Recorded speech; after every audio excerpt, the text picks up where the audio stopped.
Madame, Messieurs les journalistes, chers confrères, Madame, Messieurs les participants,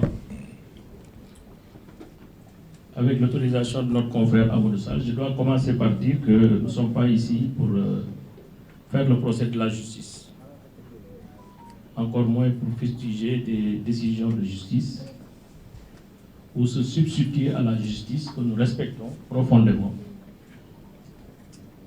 et dont nous saluons le rôle majeur dans l'édification et la consolidation de notre état de droit. Même si, par ailleurs,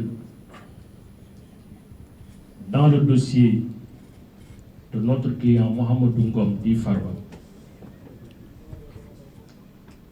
il y a à boire et à manger. C'est pourquoi nous estimons, en tant qu'auxiliaires de justice, attachés à l'œuvre de justice, nous ne pouvons plus continuer à nous taire, parce que notre silence va constituer une injustice supplémentaire que vit Farba Ngom en ce moment. Nous ne pouvons pas continuer à nous taire. Nous ne pouvons plus garder le silence. Quand notre justice est dans une sorte de démonstration de force, en foulant aux pieds tous les principes qui doivent la gouverner. Tous les principes. Et rendre justice au Sénégal, j'ai l'impression que maintenant, c'est mettre la peine avant l'heure. Sanctionner avant l'heure. Ce qui est quand même grave et qui enlève toute substance à un principe fondamental, ce qu'on appelle la présomption d'innocence. Un autre principe, le principe exceptionnel de la détention. Exceptionnel. Et maintenant, la détention est devenue la règle. Le principe est devenu l'exception est devenue la règle. Et quand une justice fonctionne ainsi, ça veut dire que l'état de droit est menacé. Et le droit, quand l'état de droit est menacé, le droit s'écroule. Et c'est ça, malheureusement, la réalité. Personne n'est à l'abri de manipulation judiciaire, d'instigation politique pour mettre quelqu'un en prison. Parce qu'on vous met en prison, après on va essayer de chercher pourquoi on vous met en prison. C'est ça la gravité. C'est vrai qu'on parle du dossier de Farba Ngom, mais au-delà du dossier de Farba Ngom, on parle pour tous les justiciables sénégalais. Notre état de droit est menacé. Notre justice, son image est écornée. Tout le monde a peur. C'est devenu extrêmement grave et préoccupant qu'en 2026, alors que le Sénégal est signataire de la Charte africaine des droits de l'homme, signataire de la Déclaration universelle des droits de l'homme, signataire du Pacte civil et de beaucoup d'autres instruments internationaux, qu'un homme malade, gravement, indiscutablement, 2 rapports médicaux, je ne dis pas 1, je ne dis pas 3, je ne dis pas 2, ordonnés par le juge, a considéré, et ont considéré que la gravité de l'état de santé de Farba Ngom était incompatible avec un enfermement.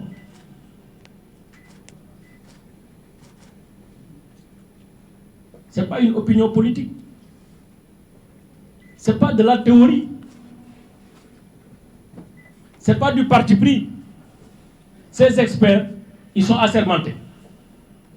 Avant de faire leur œuvre, ils prêtent serment devant le juge. Ils l'ont déjà prêté en tant que médecin. Si on tay na la bul reer doo reer juge yi contesté rapport médecin ku ci médecin bi ne woon bul tëdd nelaw doo tëdd nelaw Ce qui se passe ici, c'est grave. On remet en cause l'honneur et la crédibilité d'institutions qui sont là pour la démocratie et pour l'équilibre. Parce que simplement, c'est Farba Ngom. C'est grave. Lu dul dëgg nag suñ koy nekk di ko làqal tey Farba Ngom la dal suba mën na ma dal ginnaaw suba mën na dal Antoine. Attention. Rendre la justice, c'est pas rendre une justice pour telle personne. C'est rendre la justice au nom du peuple sénégalais. 2 rapports médicaux incontestables. Personne d'entre nous, y compris les juges qui essaient de contester le parquet, personne ne peut contester valablement les conclusions de ces rapports. C'est la réalité. C'est un fait qu'on constate, un fait technique, rapporté par des techniciens, des sachants, que personne ne peut démonter. En 2026, un homme qui jouit de toutes les garanties de représentation, qui jusque-là a souscrit entièrement à l'exercice de justice à son égard. Il n'a jamais arrêté une convocation, il a toujours été là, il n'a jamais essayé d'organiser sa fuite. Qui est élu maire de sa commune au suffrage universel, qui est élu au niveau de l'Assemblée nationale en tant que député au suffrage universel. Qui d'autre peut avoir autant de garanties de représentation? Qui d'autre peut avoir autant de garanties de représentation? Malade, gravement, jouissant des garanties de représentation. La loi offre des alternatives légales pour se substituer à la détention. Donc ces alternatives existent. En ce moment, cette personne, au moment où je vous parle, est en prison, au Sénégal. Malgré les engagements internationaux, malgré la clarté des principes qui gouvernent l'administration de la justice. Farba Ngom, depuis 12 mois, est en prison. 365 jours, 9000 heures de détention, de privation de liberté. C'est trop. Trop. C'est trop. Un état de droit, la qualité d'un état de droit se mesure au moment où, et seulement où, cet état sait s'arrêter.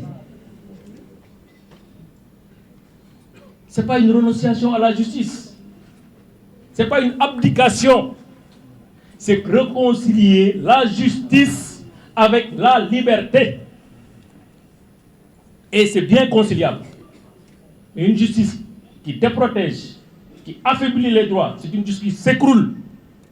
C'est une justice misérable, besogneuse, pauvre, faible, parce qu'elle n'est plus rendue au nom du peuple sénégalais.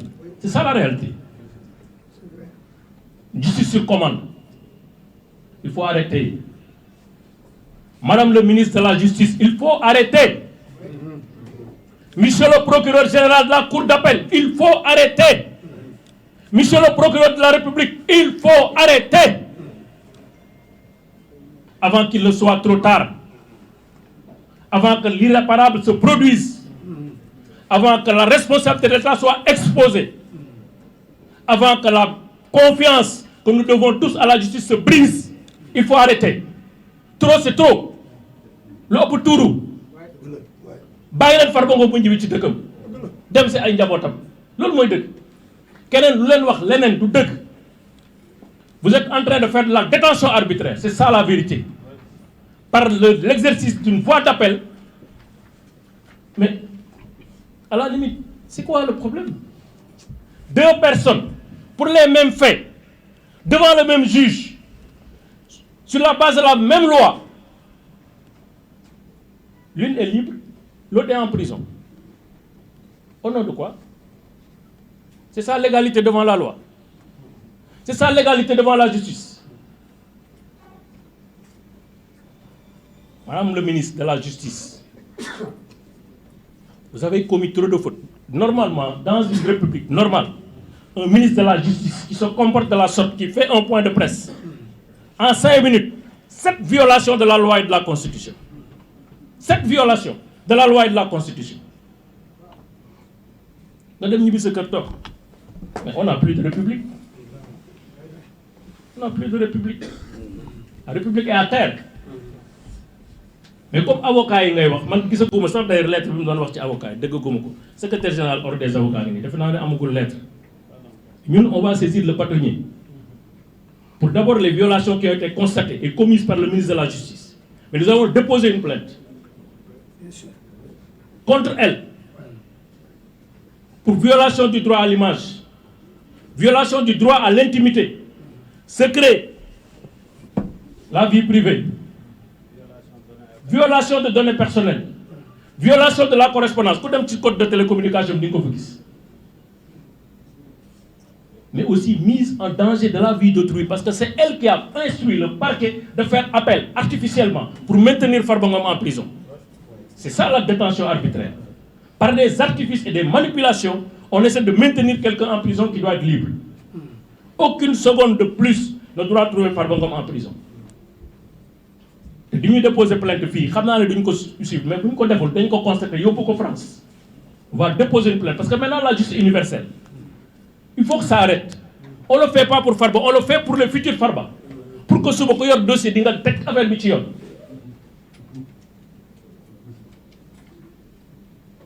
Deux mots pour terminer, si vous le permettez. Le premier, c'est pour les députés à l'Assemblée nationale. Si nous sommes députés, mais tout le monde m'a voté. Premier jour, nous avons président du groupe parlementaire, là, ci tribune Assemblée nationale, ne man, bu ma yëm de, ak ñi d'accord ànd ak man, lu ñu ma fi andil loo xam ne intérêt Sénégal nekk ci du ma ko voté. Parce que nag ku nekk xam nga lu jaadu ak lu jaaduwul ay xale nekkuñu assemblée. Pour être député, il faut avoir au moins 25 ans. Moyenne d'âge à député, c'est au moins 35 ans ou 40 ans. Def ngeen première levée immunité parlementaire Farba gis ngeen ñi leen ci fekk yéen ñëpp rus ngeen bu Farba génn da ngeen rus bu ñëwee assemblée fekk leen fa te yéen a joxe le permis de poursuite mu ñëw fekk leen foofu juge bi ne dossier Farba ay la yoon dara nekku si dama koy bàyyi mu ñibbi këram mu ñëwaat fekk leen assemblée loolu la di mel. lan ngeen di wax seen kër ak seen i doom ak seen i njaboot donc fotaat nag fo xale la ak baadoo la def nga levée bi ci affaire bu gën a garaaw lii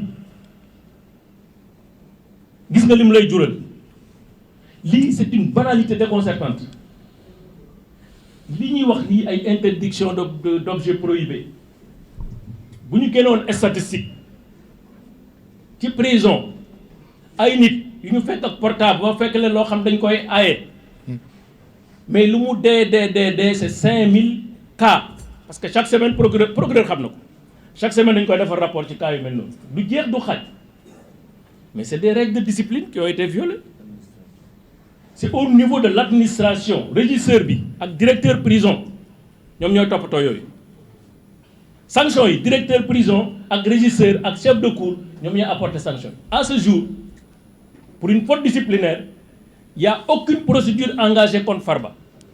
Amoul. Ken wawul Farba. Ken waxu ko ne yaa def lii.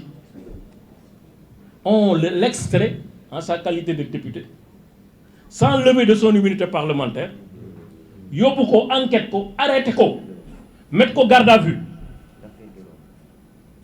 Suma frère suma confrère Boubacar Sèye dañu ñëwaat ci requête bi ñu def foofu. ak lu tax ñu def ko ak chance yi ñu am pour annuler lii parce que affaire yu cuune la ñuy def parce que booy demee ak sa xol ak émotion ak passion de manière déraisonnable léeg-léeg tu vas te rendre un mauvais service loolu moo xew dans ce dossier là moo tax ma bëggoon député ngeen bàyyi par loo beeg fi ngeen bokk ak yëpp ngeen xam ne lii waxi naka sa xandal la d'ailleurs moo tax procureur bi ñu ko indilee mu dégager en touche. Maintenant, comme gaynde gu naan diwlin gi moom moo yaakaar ne lépp moo ko war a sànjaafu dégg naa sax mu ngi sànjaafuwaat ak yeneen ministre yoo xam ne ñi fi jaar ñëpp dañu ne lii dossier yi dara amu ci moom mu ne mooy sànjaafu affaire bi instruire pour ñu def procédure contre Farba ci ay waxu picc yoo xam ne amul bopp amul kenn. Moi je dis en tant qu'avocat amul benn texte de loi amul benn arrêté wala règlement boo xam ne nii mën nañ ma ko opposer man ne ma lii moo tax ku la woo doo ko wuyu mu nekk sa client mu nekk heure mu nekk lu ne mais loolu xanaa nit ku jàngul sax war nga xam ne avocat bu ñu la wooyee sa kër doo wuyu dafa am texte bu ñuy tere ñu wuyu appel wala dafa am texte ban texte moo ñuy tere wuyu appel ki ñuy sanctionné ci droit du kii nga xam ne dañ ko dugalal téléphone ka fa dugal téléphone bi la ñuy sanctionné ak ku ko jàppale pour téléphone bu dugg fa foofu la ñuy sanctionné loolu mooy introduction munoo nekk ci biir di introduire xanaa loolu ko jàngul français war moo ko xam diffusion d'image obscène ban diffusion nga fekk téléphone à supposer que loolu sax dëgg la parce qu'ils sont capables de tout c'est des as de la manipulation nga fekk ci téléphone dara fan laa ko diffuser c'est privé lu ma ci kan mooy diffuser yéen ñi journaliste xam ngeen ne kay dina am moyen de diffusion fu ñu ko diffuser moom moo ko diffuser moom moo def diffusion de fausses nouvelles moom moo def diffamation moom moo andi wax yooyu ci penc mi kenn andiwu ko fa kenn nit moo ko fa andi mooy Yacine Fall kon man li ma leen di wax mooy jël leen seen fulla ak seen fayda ngeen xam ne lii fay coow moo gën lii andi coow bu bëri le Sénégal n'a pas besoin de ça ñu xam ne lii dara nekku ci bu ñu waxalee suñu dëgg te yàlla tax avocat yëpp xam nañ ne prison ay téléphone doo nga fa fees waxante dëgg rek te yàlla tax waa or Farba mais et puis ensuite le détenu provisoire a un statut il doit communiquer ñoom dañ ñuy woo kon tere wuñu leen woo peut-être dañu organiser woo bi rek y a absolument rien clé USB dañ koy tere ci prison man gisuma ko seen règlement intérieur boobu sax ñuy wax règlement intérieur boobu bu ñu ko càmbaree ba ca biir mais n'est pas opposable à Farba parce que pour un règlement intérieur opposé à un prévenu il faut ñu notifier ko ba muy dugg ñu ne ko règlement intérieur baa ngi nii lii lay tere lii lay bañ lii la bëgg lii la amul benn acte bu ñu mën a génn administration buy wane notifier nañ règlement intérieur amul règlement intérieur amul fenn fu ñu ko affiché ci prison yi amul kon le règlement intérieur n'est même pas opposable à Farba et en plus ce règlement intérieur de 89 il est caduc parce que ba ñu defee loi 2001 dañu waroon defaat beneen règlement intérieur à ce jour dégguma ñu wax beneen règlement intérieur sur la base de la loi du décret de 2001 ñu ñaari mbir moo tax ma gëm ne justice bu ñu koy def dañ ko war a def teg ko ci yoon ñu fàtte suñu bopp fàtte suñuy waaso fàtte suñuy esprit partisan ñu xool lii yoon ak dëgg ñu koy dox lii yoon ay dëgg mooy Farba Ngom nekk ci prison ce n'est pas nécessaire pour l'instruction Farba Ngom nekk ci prison c'est pas légal au vu des conventions internationales Farba Ngom nekk ci détention c'est pas proportionnel à l'objectif qui est recherché